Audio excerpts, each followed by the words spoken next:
Hello everyone, I hope you are well. You'll have to forgive the slightly jank looking setup. Hopefully it looks not too jank, but welcome.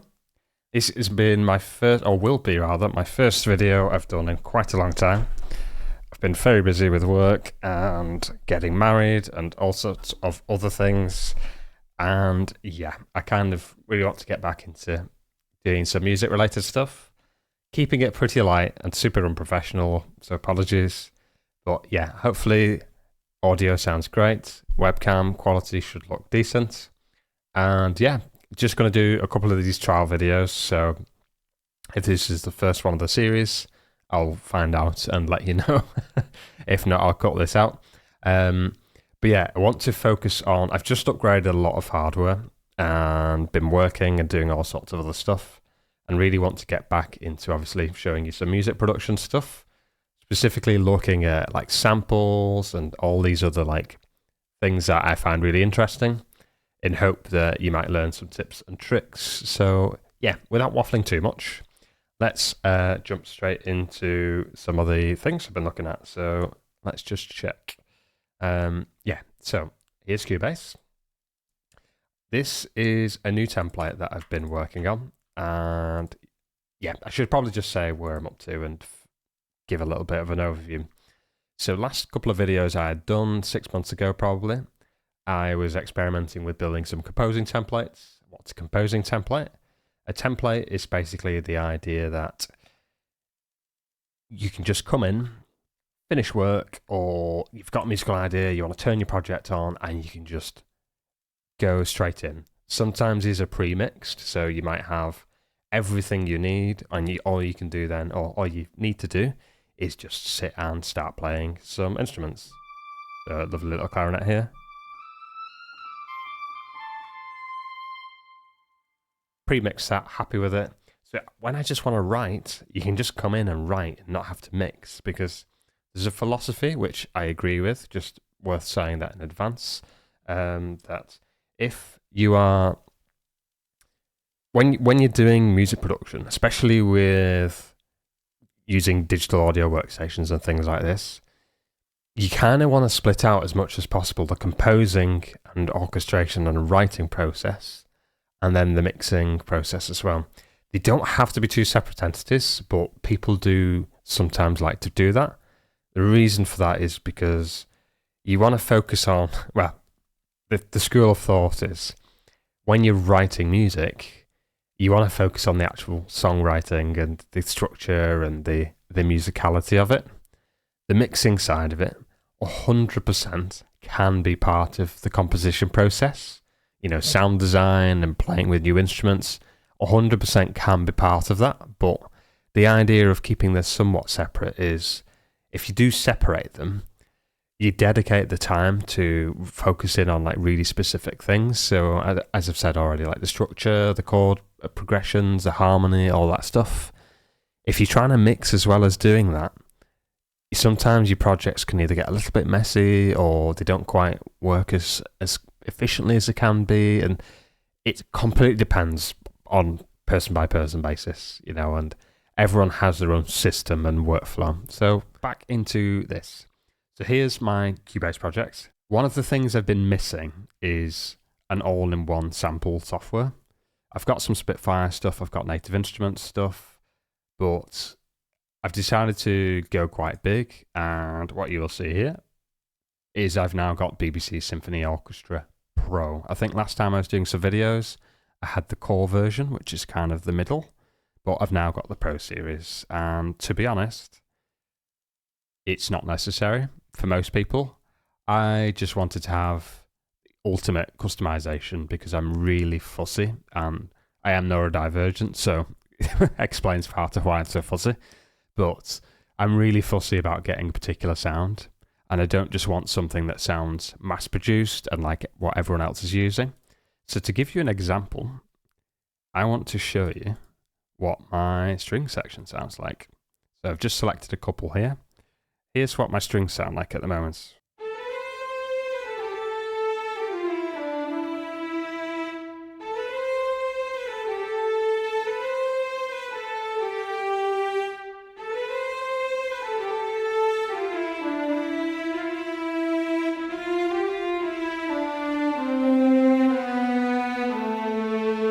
Sounds pretty good.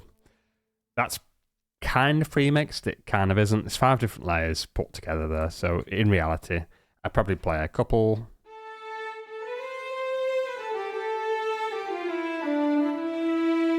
And then the other layers, these might actually play the octave if I was orchestrating. You know, and that's it. So why on earth would I then invest in getting like a pro version of this? Well, I needed the extra mic positions because if I look at, say, this cello here, there's a thing that happens with sample libraries, and they either all sound homogeneous and like all the same, or they don't. There's reasons you might want one and not the other.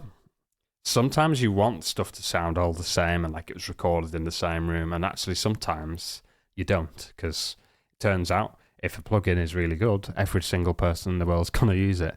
Prime example of that is like Steven Slate drums. Amazing sounding drums, but you can pick them out of a mix straight away. It's a little bit the same with BBC stuff. Not BBC stuff in general, Spitfire stuff. Most people who work in the industry, and I'm not pretending to be professional because I'm not, I'm a semi-professional at the best, but you can tell string sounds straight away. Tina Guo cello, I can recognize it in thousands of compositions I've heard. It's not a bad thing, but you know, if you want to try and like sound unique and break the mold, you need to have like full customization on the impulse responses or the original audio waveforms.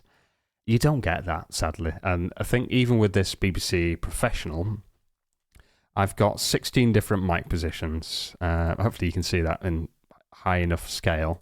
But yeah, you've got mix 1, mix 2, close, tree. So if I just put a couple of these on, so like I'm going to do a close, bit of a tree, and some ambience here. I'm going to get rid of mix 1. Might take a little bit to load here, but listen to the difference.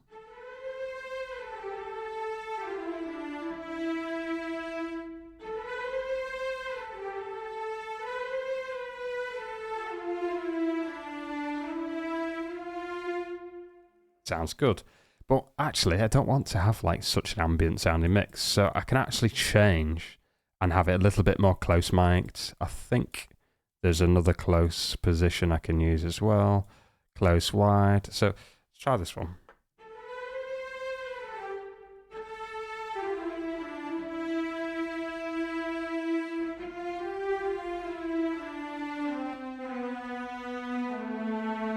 It sounds it doesn't sound massively different, don't get me wrong. Part of that is because of the way the audio's recorded.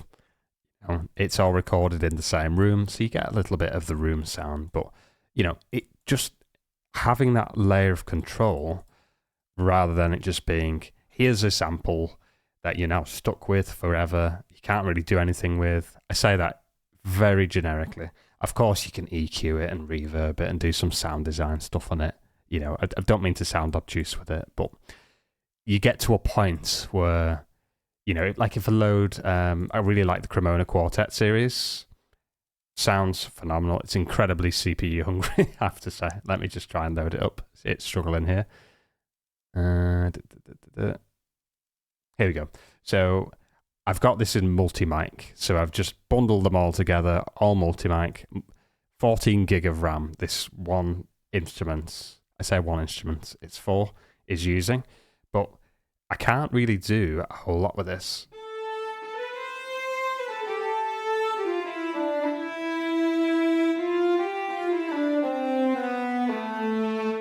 Because within this instrument, I need to be able to scale this up. I do apologise. I don't know why I can't zoom the window in. I'll figure that out another time. I'll just zoom it in post if I need to. But in terms of what I can customize on this, as a sound designer, again, we need to talk about writing and sound designing and mixing separately, as we said already. But I've got 3 mic positions: a close, a mid, and a far. And that's really all you get to customize. So I can change it. So if I want a really intimate sound, I could turn all these off. You know, I can control the room noise. And most professional plugins, and I do genuinely mean professional, will only tend to use 3 different mics. So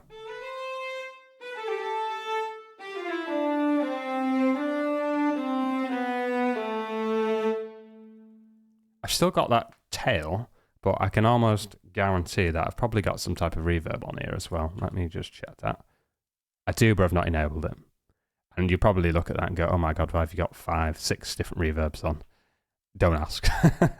But yeah, like this, you get to a point as a kind of creative, like sound designer, and like everything starts sounding the same and homogenous, and like having control over these, it seems petty because for most people, yeah, and you have to think of this as well. Most people that listen to music, not just, I mean, if you listen to pop music and only focus on pop music, 95% of people that listen to pop music do not know a single thing about music, right? So are they going to know the difference between what a closed mic violin and a far mic violin sounds like? Absolutely friggin' not. But when you fall into that, like the other 5%, and then when you go into like orchestration, and you can tell the difference, or at least me with my neurodivergent brain, I can. So it's really, really important that you can kind of do that. And yeah, that's why I've caved, and I will share my frustrations. This symphony orchestra, the BBC stuff is fantastic. Don't get me wrong. I think it's probably the best plugin I've ever bought. I also got it with a ThinkSpace course, which I love. I love Guy Martin. Not Guy Martin. Christ, it's another guy. Guy Mitchell and his videos. Some people, it's not their style, but yeah, the ThinkSpace stuff I really like. I'm not shilling or sponsored by ThinkSpace, but just genuinely, I got it quite heavily discounted because it's already on Core and all this stuff. But being able to do all that is like really important for me. And for some people, for the most people, you will not get the value out of it, and you will not need the, 36, or I think it might be 26 actually, different articulations and playing styles. And if you've seen my previous Cubase video on templates and things, I've got, these are all my legato, like melodic single note patches, and then I've got the exact same version, but instead of it being at the bottom here in the orange is my then staccatos. So let me change this over. Sorry, I'd realized I'd not changed the this over, and it's going to look a little bit awkward, but it's okay. Like I've got a bit of piano creeping in there, but this, for me, this sounds phenomenal when I play it properly.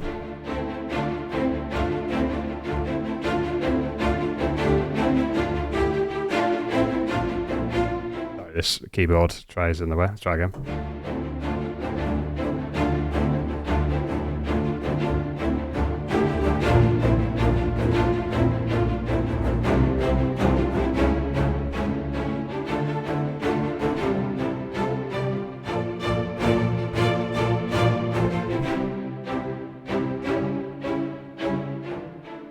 Now the ducker I've got on my mic is probably making that sound a bit weird because it'll be chopping the sorry, I don't know why it's doing it. Here's my camera, by the way.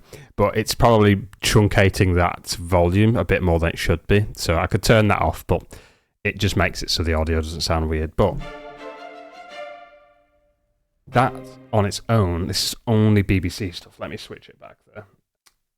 That BBC stuff, it's all completely homogenous, so it sounds like an entire orchestra recorded in a room together. You wouldn't play multi-notes and do that. I can, but you wouldn't do that. And I think to be able to do that is quite liberating for me. But fundamentally, you wouldn't write like that. You'd normally, if you used to try and write or create something like that, you'd probably pick an ensemble patch. So an ensemble patch is literally, example of this, it's going to be this.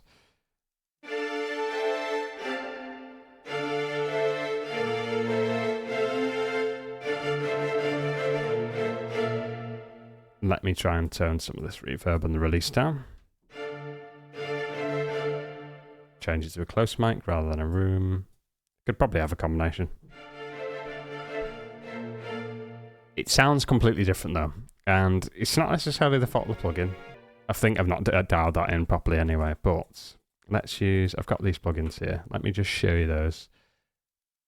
So I've got a string trio here. I've got a crow hills, glass strings. I've got quite a few things here, but listen to this, and I'll try and not make noise where I can, just so you can get to really appreciate the sound of it.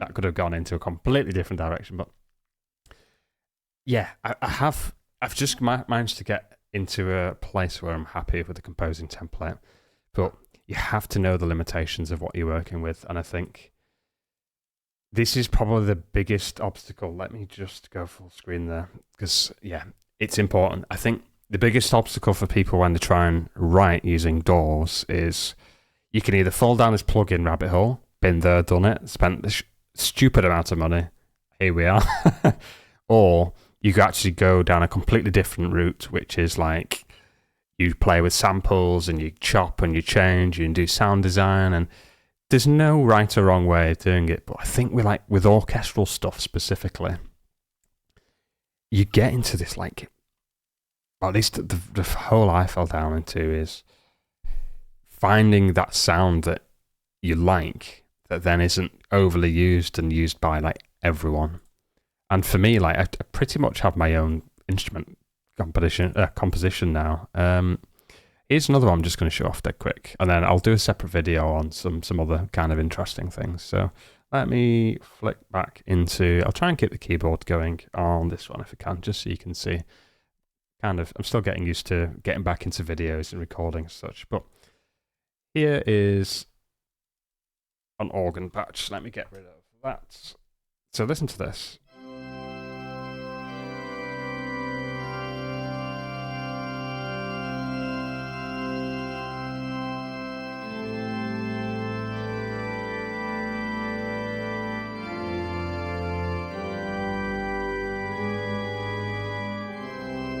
Sounds lovely, right? If you're into organs, appreciate it's not for everyone. But then you can combine, when you get to the point where you're happy with what you've got. I mean, this is a big this was much bigger. I had about 6 instruments loaded into this. So I'd made this lovely patch and combined it then with all these different things. I think I had a choir in there as well. Let me try and replicate. Okay, not saying it's everyone's cup of tea, it's not really mine either, but listen to this.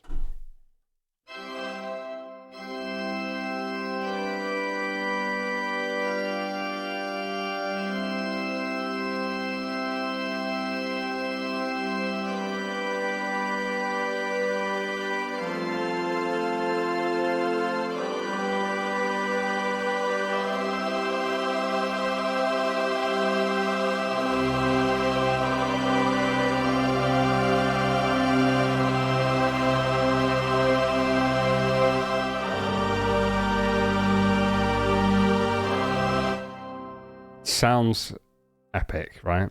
And I've not really got half of the stuff working like it should be, but some of the things I can now do, and it is a combination of having really good samples, but also through having templates that I've spent a massive amount of time, manipulating and getting to a place where I'm happy. I'll try and move the cam over. There we go. It's a little bit better.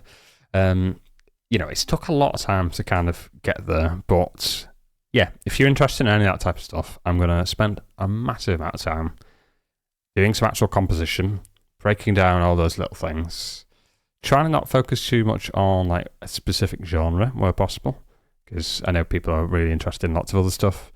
But yeah, I'm really excited to kind of sit and show you like some of the things that I kind of been working on and some of the sounds I can make, and then pretty much documenting my journey of what I'm going to call marginal gainship over the next however long it ends up being. And yeah, I'll try and do as many of these like little vids as I can, and maybe chop some into shorts and make them fun and engaging and stuff. But yeah, that being said, that's all for this one. And next vid, I'll probably spend a bit of time going through some more really technical bits and bobs, and maybe do a bit of an overview of my new system and stuff. So yeah, thanks for watching, and yeah, have a lovely rest of your day.